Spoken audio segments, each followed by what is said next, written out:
Hello everyone. इस video में हम पॉलीमॉर्फिज्म को बिल्कुल बेसिक से समझेंगे।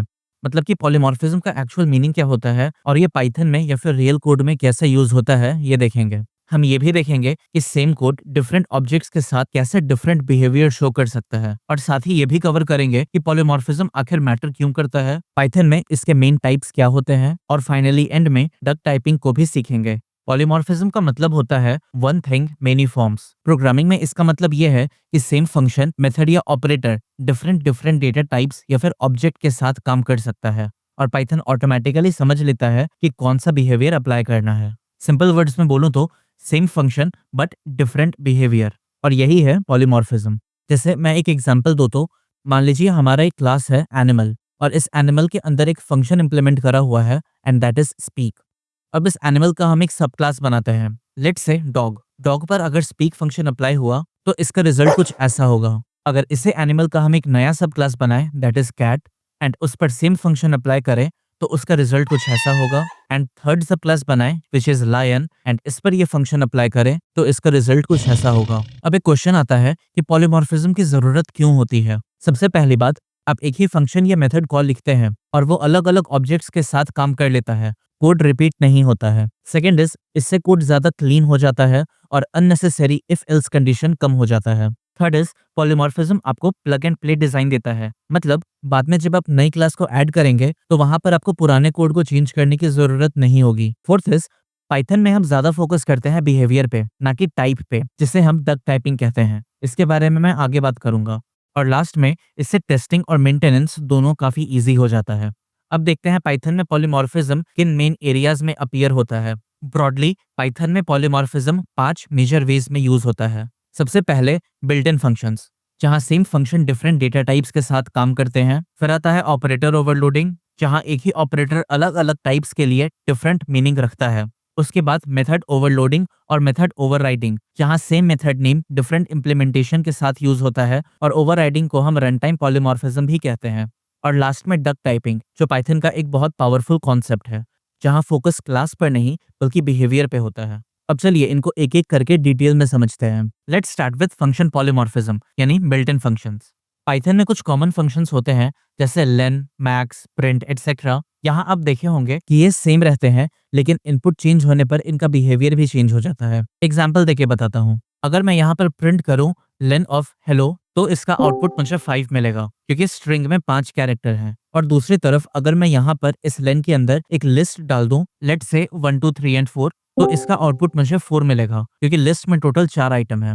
ये इसलिए पॉसिबल है क्योंकि स्ट्रिंग के पास भी लेंथ होता है और लिस्ट के पास भी लेंथ होता है और पाइथन हर ऑब्जेक्ट का इंटरनल बिहेवियर यूज करके सही रिजल्ट देता है। सिंपल वर्ड्स में, same function but with different inputs we get different outputs. That's polymorphism. Next type है ऑपरेटर पॉलीमॉर्फिज्म, जिसे हम ऑपरेटर ओवरलोडिंग भी कहते हैं। यहाँ आइडिया सिंपल है, सेम ऑपरेटर लेकिन डिफरेंट डेटा टाइप्स, तो बिहेवियर भी डिफरेंट होगा। एग्जाम्पल देके बताता हूँ। मान लीजिए मैं प्रिंट करा 10 + 20 तो मुझे इसका एडिशन 30 प्रिंट होके मिल जाएगा। लेकिन अगर एक ऐसा काम करें कि यहाँ पर स्ट्रिंग को ऐड करने की कोशिश करें, लेट्स से हाई एंड अमर, तो इसका जो रिजल्ट मुझे मिलेगा वो होगा स्ट्रिंग कॉन्कैटिनेशन।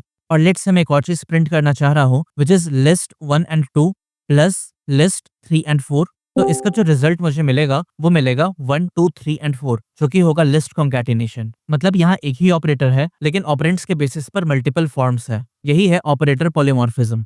इंपॉर्टेंट बात यह है कि ये सब पाइथन में इसलिए पॉसिबल है क्योंकि क्लासेस के अंदर स्पेशल मेथड्स डिफाइंड होते हैं, जैसे ऐड प्लस के लिए, मुल मल्टीप्लाई के लिए और लेन लेंथ फाइंड करने के लिए। इन्हीं मेथड्स की वजह से पाइथन समझ पाता है कि कौन सा ऑपरेटर कौन सा बिहेवियर फॉलो करेगा। अब आते हैं मेथड पॉलीमॉर्फिज्म पे।